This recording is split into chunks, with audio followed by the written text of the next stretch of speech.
क्या आपके जीवन में भी ऐसी कोई पतली रस्सी है?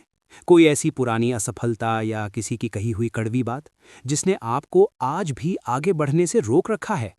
याद रखिए, आप अब उस छोटे हाथी की तरह कमज़ोर नहीं हैं। तो चलिए आपको कहानी की तरफ ले चलता हूँ। एक बार एक व्यक्ति रास्ते से गुजर रहा था। तभी उसकी नज़र एक विशालकाय हाथी पर पड़ी। वो ये देखकर दंग रह गया कि इतना शक्तिशाली और बड़ा जानवर केवल अपने एक पैर में बंधी एक पतली सी रस्सी के सहारे खड़ा है। न वहां कोई जंजीर थी, न कोई पिंजरा। ये स्पष्ट था कि हाथी जब चाहे उस रस्सी को एक झटके में तोड़कर भाग सकता था, लेकिन किसी कारणवश वो ऐसा नहीं कर रहा था।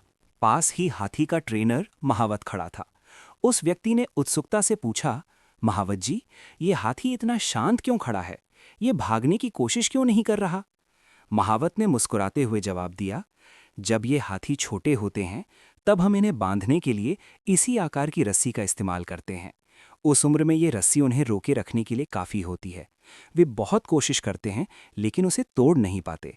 जैसे जैसे वे बड़े होते हैं उनके मन में ये बात घर कर जाती है कि वे इस रस्सी को कभी नहीं तोड़ पाएंगे। अब वे बड़े और शक्तिशाली हो चुके हैं, लेकिन उनका दिमाग अभी भी उसी पुरानी धारणा बिलीफ में कैद है। इसलिए वे कभी कोशिश ही नहीं करते। इस कहानी से हमें ये संदेश मिलता है कि अक्सर हम जीवन में एक या दो बार असफल होने के बाद ये मान लेते हैं कि हम वो काम कभी नहीं कर पाएंगे। असली जंजीरें हमारे पैरों में नहीं, हमारे दिमाग में होती हैं। हम दुनिया को अपनी वर्तमान ताकत से नहीं, बल्कि अपनी पुरानी हार के चश्मे से देखते हैं।